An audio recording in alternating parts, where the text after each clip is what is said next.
देखिए अभी तक हम पढ़ रहे थे motion of the charge particle in the magnetic field, और उस पे उसकी वजह से क्या लगा, मैग्नेटिक फोर्स लगता है किस पे, चार्ज पार्टिकल पे। कितना लगता है वो हमने पढ़ा, क्यू वी क्रॉस बी, ठीक है। और हमने उस पर कुछ न्यूमेरिकल्स भी करे हैं।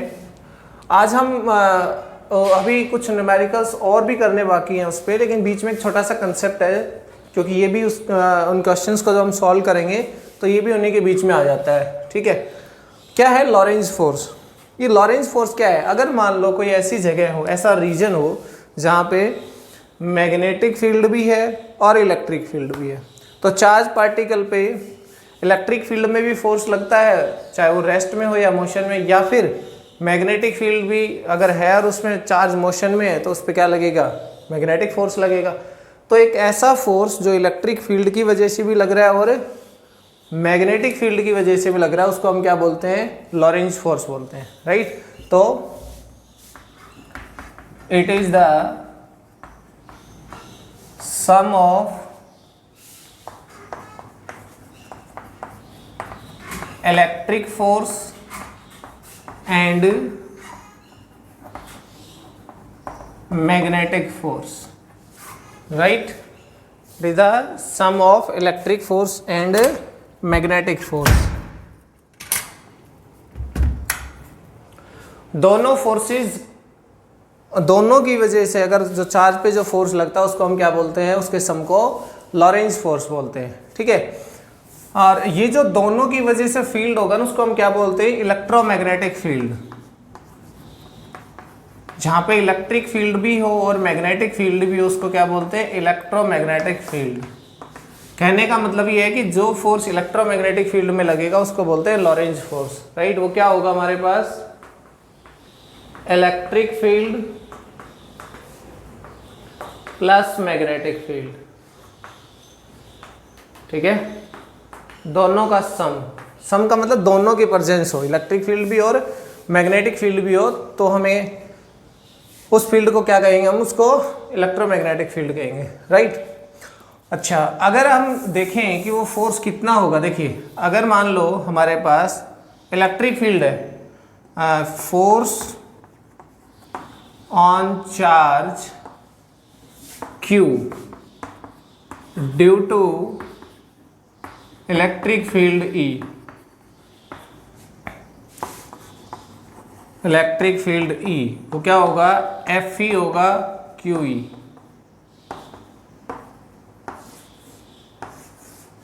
Fe मतलब इलेक्ट्रिक फील्ड, सॉरी इलेक्ट्रिक फोर्स, ठीक है। अगर इलेक्ट्रिक फील्ड E है और चार्ज Q है तो फोर्स कितना लगेगा, Q इंटू E। और इलेक्ट्रिक फील्ड E और इसी में लिख देता हूं, and magnetic field B,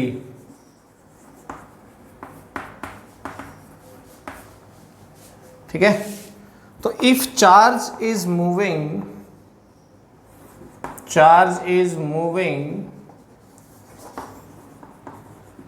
with the speed, or we can say that with velocity v, then magnetic force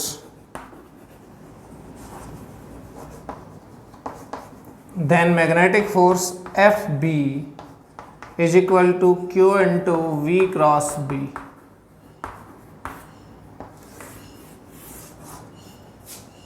ये होता है ना हमारे पास, इलेक्ट्रिक फील्ड है उसकी वजह से फोर्स कितना लगेगा, Q इंटू ई, और मैग्नेटिक फील्ड है उसकी वजह से फोर्स कितना लगेगा, Q V cross B।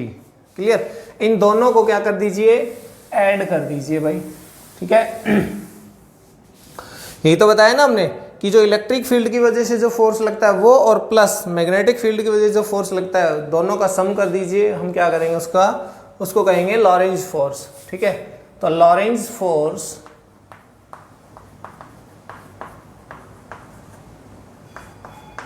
F is equal to होगा Fe प्लस Fb, राइट। तो क्या आ जाएगा, ये F इज इक्वल टू आएगा QE plus Q V cross B, ठीक है। ये फील्ड होगा। तो एफ हमारे पास क्या हो जाएगा, क्यू कॉमन आ गया, E plus V cross B. This is the Lorentz force, ठीक है, and this equation is known as Lorentz equation.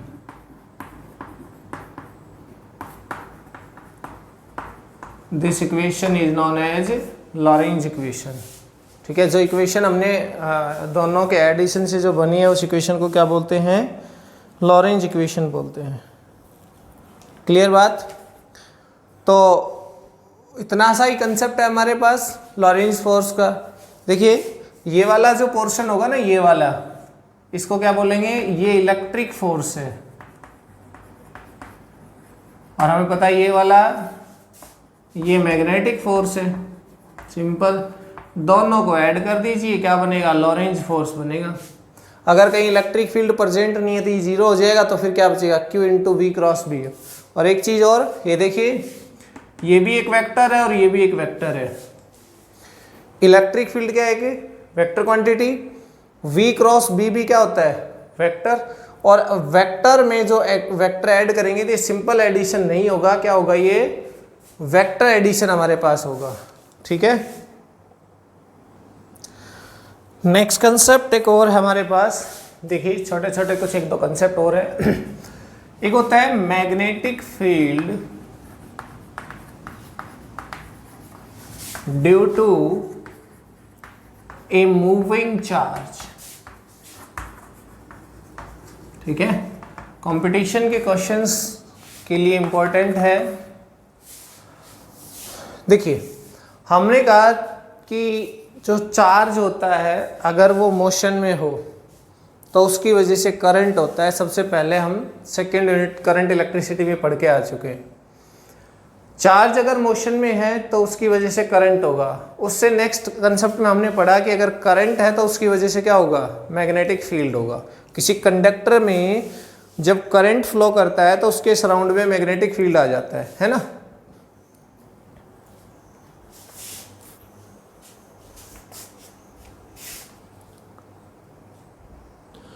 तो उस कंडक्टर में क्या मूव कर रहे होते हैं, उस कंडक्टर में चार्जेस मूव कर रहे होते हैं, और चार्जेस के मूव करने से ही करंट होता है, और वहीं उसी की वजह से मैग्नेटिक फील्ड होता है। तो अगर हम सिंगल चार्ज कंसीडर करें तो मूविंग चार्ज जो होता है वो इलेक्ट्रिक फील्ड का सोर्स भी होता है और मैग्नेटिक फील्ड का सोर्स भी होता है। ये हमने सबसे पहले इलेक्ट्रोस्टैटिक्स में पढ़ा था, चार्ज की प्रॉपर्टी में, हमारा इंट्रोडक्शन चैप्टर था वहाँ पे, ठीक है, +2 का। तो मूविंग चार्ज अगर है तो उसकी वजह से मैग्नेटिक फील्ड होगा, कितना होगा वही हम देख रहे हैं, ठीक है। मान लीजिए कोई इस पॉइंट पे कोई चार्ज है जो इस डायरेक्शन में जा रहा है v वेलोसिटी के साथ, ठीक है, और चार्ज है वो q है, उसका मास m होगा, राइट। जब पर्टिकुलर इस पॉइंट पे चार्ज है, मोशन में है v वेलोसिटी के साथ, अगर वो मोशन में है तो इसकी वजह से करंट होगा, और करंट होगा तो इसकी वजह से मैग्नेटिक फील्ड होगा। सीधी सी बात है, अगर मूविंग चार्ज है तो मैग्नेटिक फील्ड होगा, राइट। तो मैंने कहा कि यहां से इस पॉइंट P पे जो r वेक्टर या r कैप, हम इसमें इसका यूनिट वेक्टर ले लेते हैं, जो यहां से r डिस्टेंस पे है और जो r है वो v के साथ थीटा एंगल बना रहा है, r है वो v के साथ थीटा एंगल बना रहा है। तो इस पॉइंट पे भाई हमें क्या निकालना है, मैग्नेटिक फील्ड निकालना है। चलिए देखते हैं। देखो मैग्नेटिक फील्ड का सिंपल हमारा फार्मूला क्या होता है, बायर्ट लॉ से μ0/4 पाई i dl vector cross r cap by r square. अगर यहाँ r वेक्टर होता है ना तो यहाँ r क्यूब होता है, r कैप है तो यहाँ r स्क्वायर होगा। ये हम जानते हैं अच्छे से कि हमारा मैग्नेटिक फील्ड कुछ ऐसा होता है, राइट। अब यहां से इस फॉर्म को कन्वर्ट करें चार्ज की टर्म में, तो देखिए let dl be the distance covered by the charge in time dt। अगर ये चार्ज dl डिस्टेंस ट्रेवल करता है dt टाइम में, तो स्पीड या वेलोसिटी क्या हो जाएगी, dl बाई dt। तो dl ये वेक्टर लगा दो, तो यहाँ ये वेक्टर है, dl वेक्टर क्या हो जाएगा, v dt। एग्री। स्पीड का फॉर्मूला क्या होता है हमारे पास, डिस्टेंस अपॉन टाइम। अगर उसने dt टाइम में dl डिस्टेंस ट्रेवल किया तो क्या आ जाएगा, ये dl क्या आ जाएगा, v dt। ओके। अगर चार्ज q है और dt टाइम में फ्लो किया है तो करंट कितना हो जाएगा, I, है ना भाई। जो चार्ज फ्लो कर रहा है वो चार्ज कुछ तो करंट कॉन्स्टिट्यूट करेगा ना।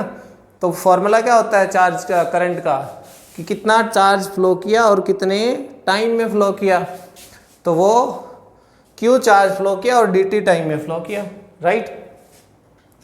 इनको उठा के वहाँ ले चलते हैं उस इक्वेशन में। dB equal to mu naught over 4 pi, I क्या है हमारे पास, Q by D T. dl की जगह क्या लिख सकते हैं, v D T cross R cap. यहाँ भी आर कैप ही है, ठीक है, वहाँ भी आर कैप ही होता था। डिवाइड बाई आर स्क्वायर, वहाँ भी आर स्क्वायर, यहाँ भी मतलब डिस्टेंस आर ही ले रहे हैं ऑब्जर्वेशन पॉइंट की हम, ठीक। ये डी टी स्केलर है, बाहर आ जाएगा यहाँ से,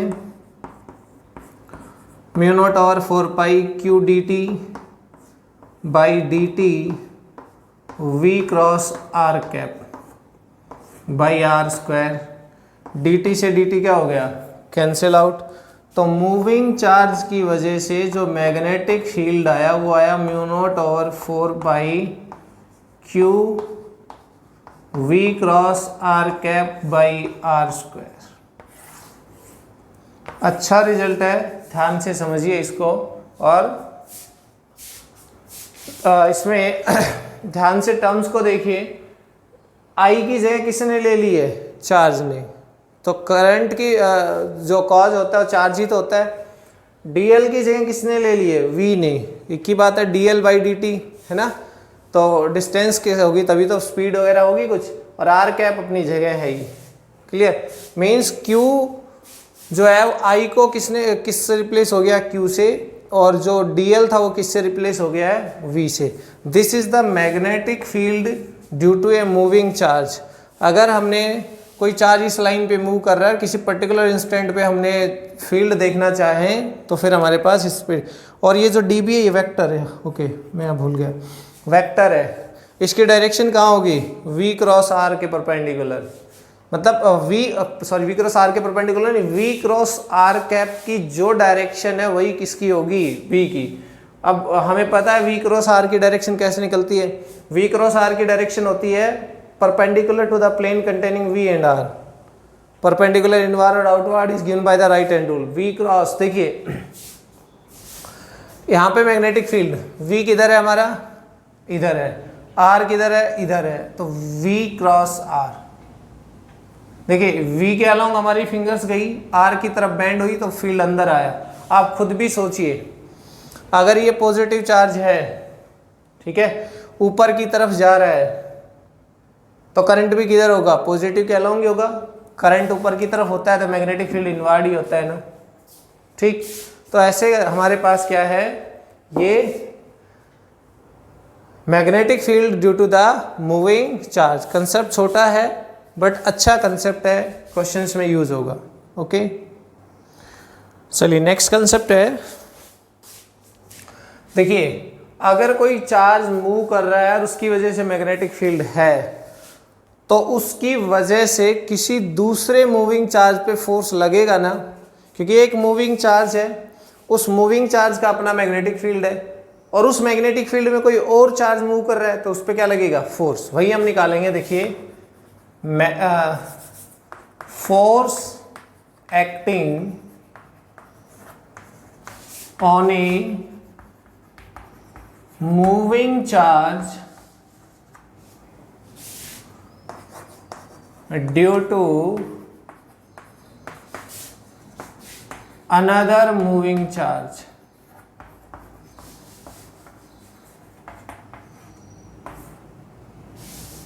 ठीक है, मान लीजिए हमारे पास एक चार्ज है, ये इस पर्टिकुलर पॉइंट पे वो V1 से मूव कर रहा है, Q इस पे चार्ज है, M इसका मास है, और यहाँ से दूर यहाँ पे एक चार्ज Q2 है, ये चार्ज Q1 था। Q1 चार्ज V1 से मूव कर रहा है, एक दूसरा चार्ज Q2 यहाँ से R डिस्टेंस पे है, जो कि थीटा एंगल बना रहा है R V1 के साथ।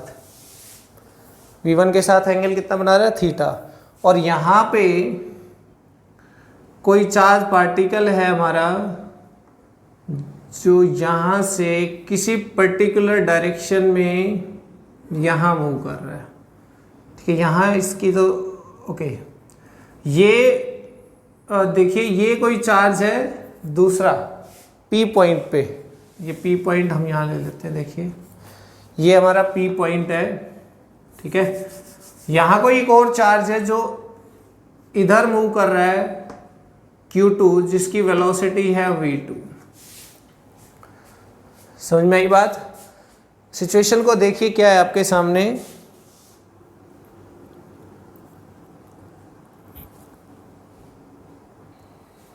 तो इस चार्ज Q2 पे कितना फोर्स लगेगा अगर ये V2 से? पहली बात तो ये कि इस मूविंग चार्ज की वजह से यहाँ फील्ड होगा, बिल्कुल होगा। और उस फील्ड के अंदर अगर ये चार्ज मूव करेगा तो उस पर फोर्स लगेगा, बिल्कुल लगेगा। तो पहले तो हम फील्ड निकालते हैं B, क्या होगा? μ0/4 पाई, आइडियल साइन थीटा। आई की जगह किसने ले ली थी? Q ने। dl की जगह क्या आया था? V क्रॉस R कैप, ठीक है, divide by R square. V कौन सा? इस वाला, तो V1। चार्ज कौन सा? इसके वाला ही, जिसकी वजह से मैग्नेटिक फील्ड है। तो ये हमारे पास मैग्नेटिक फील्ड आ गया यहाँ पे। और जो फोर्स होता है मूविंग चार्ज के ऊपर वो क्या होता है? Now force on moving charge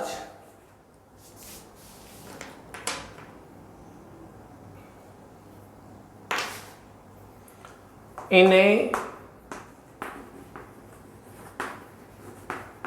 magnetic field, वो हमारे पास होता है F is equal to Q V cross B. V किसकी स्पीड होती है? मूविंग चार्ज की। B क्या है? जिस मैग्नेटिक फील्ड में वो मूव कर रहा है, ठीक है। तो यहाँ इस सिचुएशन में फॉर्मूला हो जाएगा, फोर्स किस पे लग रहा है? Q2 पे, वो चार्ज होता है ये Q2, ठीक है, ये वेक्टर। आगे है हमारा V1 या V2? V2 क्रॉस B, ठीक है। अब वैल्यू पुट कर दीजिए B की, Q2 V2 क्रॉस B हमारे पास क्या है भाई? μ0/4 पाई Q1 V1 cross R cap divide by R square. Vector एक साइड कर लेते हैं, स्केलर एक साइड। तो ये F क्या हो जाएगा हमारे पास? देखो μ0/4 पाई Q1 Q2 by R square. ये तो स्केलर थे। देखिए Q1 भी स्केलर है, μ0/4 पाई भी स्केलर है, और R स्क्वायर भी स्केलर। अंदर क्या बचेगा? V2 cross V1 cross B। ये हमारे पास Q2 चार्ज पे जो मूविंग चार्ज है उसके ऊपर फोर्स आ गया, जो Q1 चार्ज मूविंग है उसकी वजह से। ओके, तो देखिए रिजल्ट को ध्यान से। तो ये चार्ज मूविंग है, ये भी मूविंग है, इसकी वजह से यहाँ मैग्नेटिक फील्ड, तो इस पर कितना फोर्स लगेगा वो हमने निकालना था, ठीक है। तो ये आ जाएगा यहाँ से V2 V1 क्रॉस, ये मिस्टेक हो गया भाई इसमें, ये क्रॉस R कैप आएगा। B की तो वैल्यू पुट कर चुके हैं ना, तो ये V1 क्रॉस R कैप आएगा। R कैप आपको पता ही है क्या है, यहाँ से यहाँ तक का ये unit vector along this R, या giving the direction of A R, ठीक है। तो ये दो छोटे छोटे कंसेप्ट हमारे पास थे, लॉरेंज फोर्स का हो या magnetic field due to moving charge हो या फिर ये फोर्स वाला कंसेप्ट हो। ओके, देखिए नेक्स्ट क्वेश्चन है हमारे पास, जो हमने किया उसी के ऊपर एक एग्जांपल हम कर रहे हैं। ठीक है, क्वेश्चन है एक चार्ज यहाँ दिया हुआ है Q1 जो इस डायरेक्शन में मूव कर रहा है, एक यहाँ से r डिस्टेंस पे एक चार्ज है Q2 जो इसकी तरफ मूव कर रहा है ऐसे। तो इस पर्टिकुलर इंस्टेंट ऑफ टाइम पे find the forces on charge 1 due to 2 and on force on charge 2 due to 1। ठीक है, मैग्नेटिक फोर्स भी निकालेंगे और हम इसमें इलेक्ट्रिक फोर्स भी निकालेंगे, उनका कंपैरिजन भी करेंगे। ठीक है, तो सबसे पहले बात कर लेते हैं, फोर्स निकालना है किसके ऊपर भाई, find the force on charge 1 के ऊपर फोर्स निकालना है किसकी वजह से, 2 की वजह से। तो जो 2 है उसकी वजह से यहाँ पे फील्ड कितना होगा, ये हमारी पोजीशन 1 काउंट कर लेते हैं इसको। देखो ये पोजीशन 1 और ये पोजीशन 2। ठीक है, पोजीशन 1 2 और चार्ज भी 1 2 हो जाएंगे। तो या फिर चलो अलग नाम, इसको पोजीशन ए दे देते हैं नाम, इसको बी पोजीशन। ये चार्ज 1 है और ये चार्ज 2 है। अब ठीक है, ओके। तो मुझे ये बताइए कि अगर ये कोई कंडक्टर होता ऐसे और इसमें ये करंट फ्लो कर रहा होता तो उसी के लाइन पे फोर्स फील्ड कितना होता, 0 ना। तो इसी तरह से जिस लाइन में चार्ज फ्लो कर रहा है उसी लाइन पे किसी पॉइंट पे अगर हम मैग्नेटिक फील्ड देखेंगे तो क्या आएगा, 0 आएगा। तो magnetic field at position A due to charge Q2 is 0 as the position A lies on the line of motion of charge 2 Q2।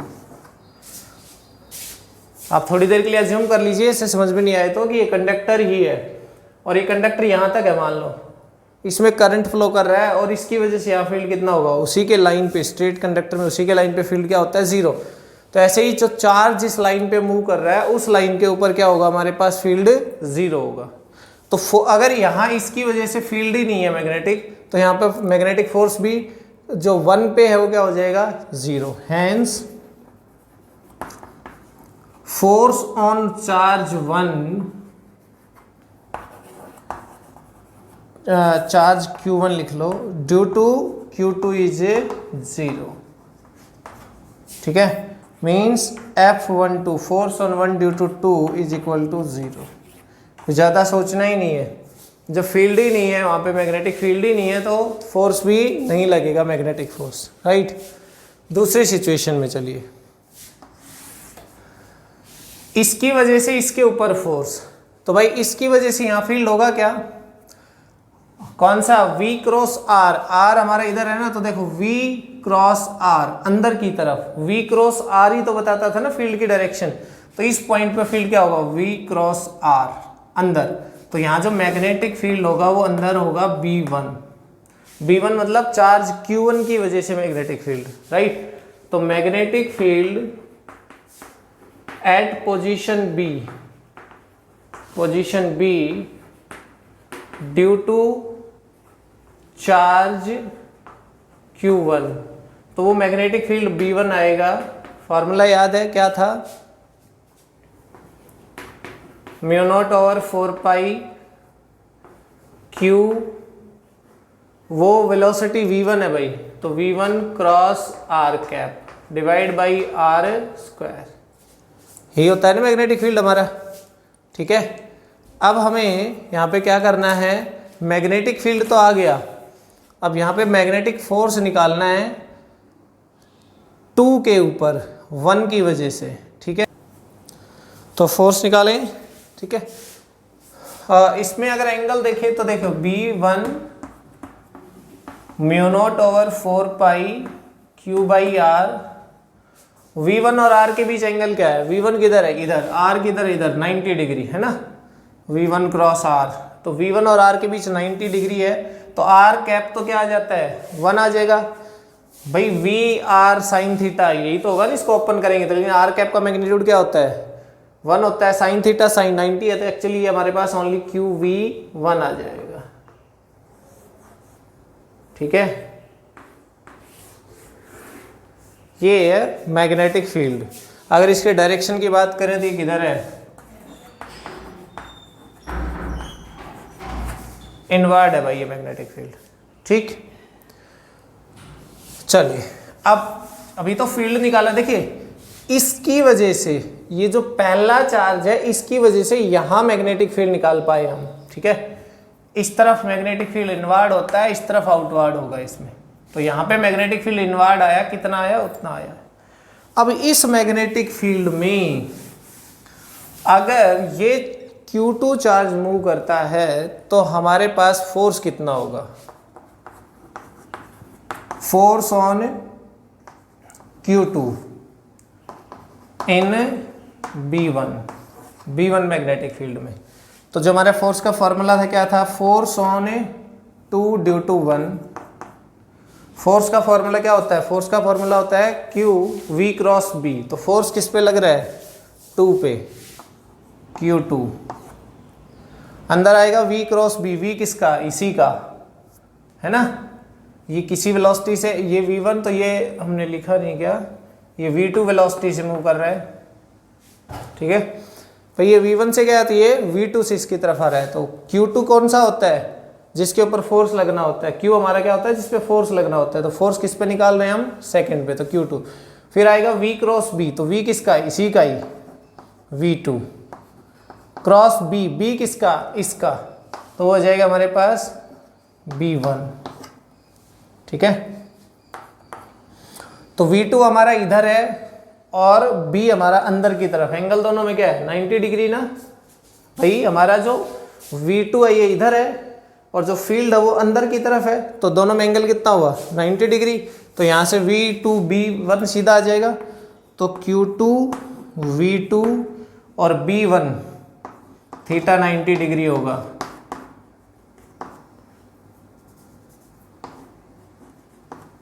अच्छा Q2 V2 हो गया। B1 की वैल्यू क्या है? म्यू नॉट ओवर 4 पाई Q। अच्छा Q के बारे में भाई यहाँ पे ये Q1 आएगा, सॉरी ये मिस्टेक हो गई हमसे। क्या? फील्ड Q1 की वजह से था ना, तो यहाँ पे चार्ज कौन सा आ गया? मैंने यहाँ लिखा भी था Q1, तो यहाँ Q1, यहाँ भी Q1। तो Q1 V1 बाई R, ये B1 आ गया, ठीक है। तो हमारा जो फोर्स हुआ चार्ज 2 पे वो कितना आ गया? Mu naught over 4 pi Q1 Q2 V1 V2 by R। Force on 2 due to charge Q1, okay. और अगर ये चार्जेस और वेलोसिटी सेम है, if Q1 is equal to Q2 and V1 is equal to V2 है, तो उस situation में क्या आएगा भाई हमारे पास?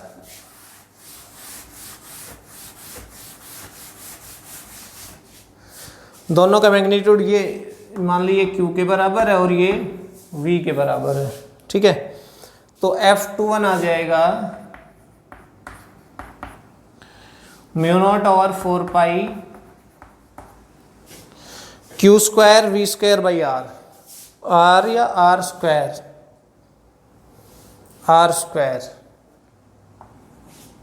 नीचे R स्क्वायर था ना, तो R स्क्वायर ही रहेगा। तो ये आ जाएगा हमारे पास Q square V square by R square. अगर ये दोनों के मैग्नीट्यूड बराबर हैं, किसके? चार्ज और वेलोसिटी के, तो हमारे पास ये आ जाएगा फोर्स, राइट। तो ये तो हुआ भाई एक तरह से हम कह सकते हैं मैग्नेटिक फोर्स। मैं इसको यहाँ ऐसे लिख देता हूँ FM, magnetic force mu naught over 4 pi Q square V square by R square, simple magnitude. ठीक है। अच्छा, इसमें फोर्स की डायरेक्शन देखनी हो तो ये डायरेक्शन कहाँ से आनी थी, देखिए यहाँ से V2 क्रॉस B1। V2 किधर है हमारा, इधर।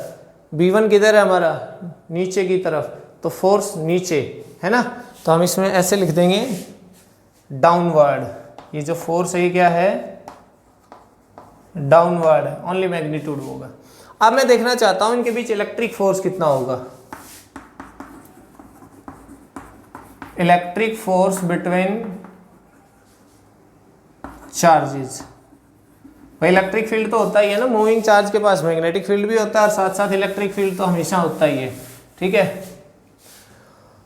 तो ऐसे भी हमारे पास दोनों के बीच का डिस्टेंस देखिए, कूलम्ब्स लॉ से क्या आएगा, Fc, कूलम्ब्स लॉ से, या Fe इलेक्ट्रोस्टैटिक फोर्स, वो आएगा 1/4πε0, और दोनों का मैग्नीट्यूड ना सेम लेके करते हैं हम, तो आ जाएगा Q1 Q2 by R square, मतलब Q square by R square. Right भाई, Q1 Q2 by R square होता है ना कूलम्ब्स लॉ, तो Q1 Q2 दोनों बराबर है मैग्नीट्यूड में, और डिस्टेंस आर है इनके बीच, देखो यहाँ से यहाँ तक, ये चार्ज यहाँ पे, ये चार्ज यहाँ पे। क्लियर। दोनों को डिवाइड करते हैं, Fm by Fe is equal to आएगा हमारे पास, Fm क्या है, mu naught over 4π Q square V square by R square.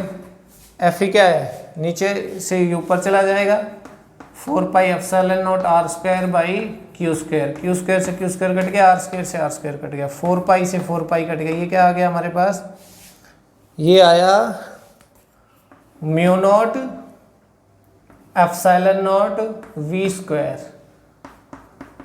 Fm by Fe। ठीक है, और एक रिजल्ट हमारे पास होता है, देखिए अगर हमने इससे पहले कभी डिस्कस किया होगा तो आपको याद आ जाएगा, क्या, speed of light in vacuum. Speed of light in vacuum वो हमारे पास होता है c, 1/√μ0 ε0। कुछ समझ में आई बात है, 1/√μ0 ε0, ये हमारे पास होता है स्पीड ऑफ लाइट। और यहाँ से μ0 ε0 क्या हो जाएगा, 1/c²। तो मैं वहाँ पुट कर देता हूँ इसको, Fm बाई Fe ये आ जाएगा v स्क्वायर, और μ0 बाई ε0 की जगह 1/c², मतलब c² नीचे। ठीक, as v is very very less than c, v बहुत छोटा होता है, तो ये बहुत छोटा है, ये बहुत ज़्यादा c v से, तो ये लेस देन 1 आएगा ना, तो v square by c² is very very less then 1, या यूँ कह दीजिए लेस देन 1 बहुत। ठीक है भाई, ये v कम होता है, c बहुत ज़्यादा होता है। ठीक है, v तो किसी भी ऑब्जेक्ट की स्पीड होती है, speed of light c 3 × 10⁸ metre पर सेकेंड। तो एक्चुअली Fm बाई Fe ये देखिए लेस देन 1 आया ना, तो ये, और अगर मैं इसमें एक और लगाता हूँ तो ये आ जाएगा Fm is very very less then Fe। मतलब जो मैग्नेटिक फोर्स है वो क्या होता है, इलेक्ट्रोस्टैटिक फोर्स से वीक होता है।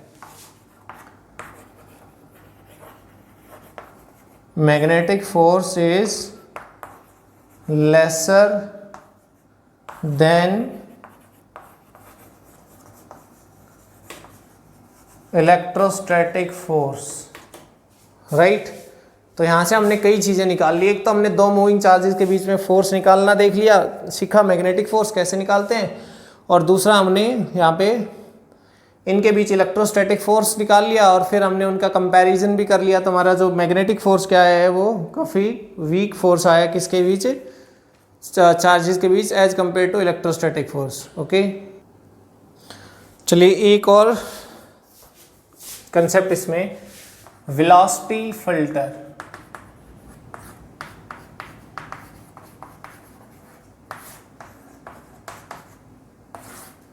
वेलोसिटी फिल्टर ये क्या होता है देखिए, या फिर इसका दूसरा नाम वेलोसिटी सेलेक्टर भी बोल देते हैं।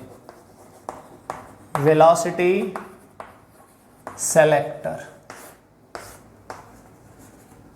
ठीक है, देखिए क्या होता है कि हमारे पास एक चार्ज बोले तो मान लो कि प्रोटॉन्स की एक बीम है हमारे पास, ठीक है, लेकिन उस बीम में डिफरेंट स्पीड्स के जो प्रोटॉन्स हैं वो है, एक बीम आ रही है लेकिन उसमें सभी की स्पीड क्या है, अलग अलग है।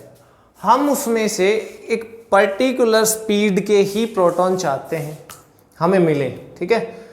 तो हम उन कैसे ये फिल्टर कर सकते हैं कि इस पर्टिकुलर स्पीड के हमारे पास आ जाएं, बाकी सब पीछे रह जाएं या ब्लॉक कर दिए जाएं, राइट। तो उसके लिए हमारे पास ये अरेंजमेंट होता है वेलोसिटी फिल्टर या सिलेक्टर। नाम से ही क्लियर हो रहा है, सिलेक्टर का मतलब एक पर्टिकुलर वेलोसिटी के प्रोटॉन्स या कोई भी चार्ज पार्टिकल को सिलेक्ट कर लेना, और फिल्टर का मतलब यही होता है पर्टिकुलर वेलोसिटी के पार्टिकल्स, प्रोटॉन्स या जो भी चार्ज पार्टिकल एक साइड आ जाए। देखिए क्या होता है कि हमारे पास इस तरह का एक अरेंजमेंट होता है,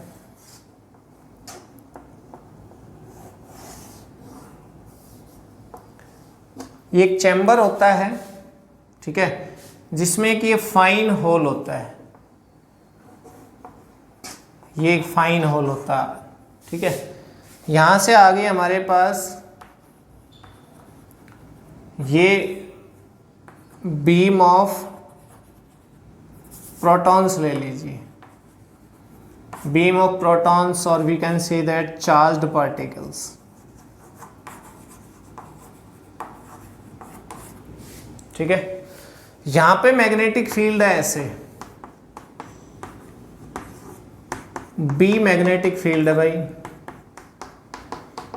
क्रॉस का मतलब परपेंडिकुलर इनवर्ड है, ठीक। और एक इलेक्ट्रिक फील्ड अप्लाई कर दिया हमने नीचे की तरफ, एक इलेक्ट्रिक फील्ड भी हमने यहां अप्लाई कर रखा है इस डायरेक्शन में, ई, ऊपर से नीचे डाउनवर्ड, इस पूरे के अंदर है, ठीक। यूनिफॉर्म है इलेक्ट्रिक फील्ड भी और मैग्नेटिक फील्ड भी। अब जब चार्ज पार्टिकल इसके अंदर आएगा तो यहां पे चार्ज पार्टिकल आया तो उस पर एक पॉजिटिव है, पॉजिटिव चार्ज मान लो, तो इलेक्ट्रिक फील्ड उस पर जो फोर्स लगाएगा वो हमेशा फील्ड की डायरेक्शन में ही लगाएगा। इसका मतलब इलेक्ट्रिक फोर्स जो लगेगा वो ये लगेगा इधर, Fe = QE। लेकिन ये मूविंग चार्ज है मैग्नेटिक फील्ड में, तो इस पे मैग्नेटिक फोर्स भी लगेगा, वो किधर लगेगा, देखो वेलोसिटी वेक्टर v इधर है, v क्रॉस b अंदर की तरफ है ना हमारा, तो v क्रॉस b ऊपर की तरफ लगा, ये हमारा लगा इसमें FB, ठीक है। चार्ज Q है, वेलोसिटी v है, मैग्नेटिक फील्ड B है, तो हमें पता है कि कितना फोर्स लगेगा, 90 डिग्री पे ही है, तो QVB। अब देखिए अगर ये हुआ ऐसा इसमें कि इफ Fe = FB, तो QE = QB।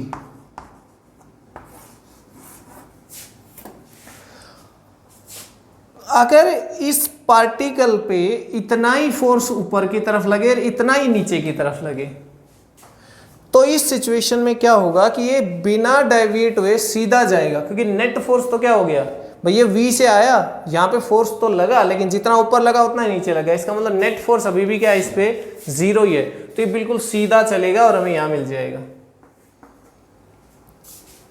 लेकिन डिपेंड किस पे कर रहा है, देखिए QE QVB कि मैग्नेटिक फील्ड कितना है, इलेक्ट्रिक फील्ड कितना है। अगर मैं यहाँ से चार्ज कट कर दूं तो चार्ज पे डिपेंड नहीं कर रहा कि चार्ज की वैल्यू, क्योंकि चार्ज की वैल्यू तो सभी में क्या होगी सेम, अगर प्रोटॉन बीम है तो यहाँ से हमारे पास आएगा, देखिए E/B = V। E और B के रेशियो पे हमें जिस भी वेलोसिटी का प्रोटॉन भार चाहिएगा हम उसी के हिसाब से ये E और B लगाएंगे, समझ में आई बात। और ई और बी में जो रेशियो हमें मिलेगा वो वी मिलता है। कहता है कि इस रेशियो में जो वेलोसिटी बन रही है वही हमें बाहर मिलेगी, इसके अलावा जो भी हमारे पास होंगे। अब ये देखिए फोर्स किस पे डिपेंड कर रहा है। अब सोचेंगे कि भाई ये तो सब पे बराबर लगेगा, नहीं, v पे डिपेंड कर रहा है। अगर किसी की v अलग हुई इससे तो उसके ऊपर फोर्स भी क्या लगेगा, अलग लगेगा।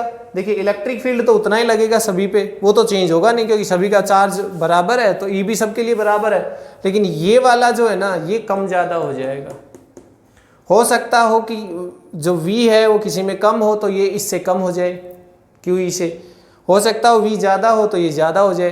तो जिनमें ये डिफरेंस होगा, जिस केस में ये दोनों बराबर नहीं होंगे, वो या तो इधर चला जाएगा या इधर चला जाएगा। समझ में आई बात? तो वो इधर ही ब्लॉक हो जाएंगे।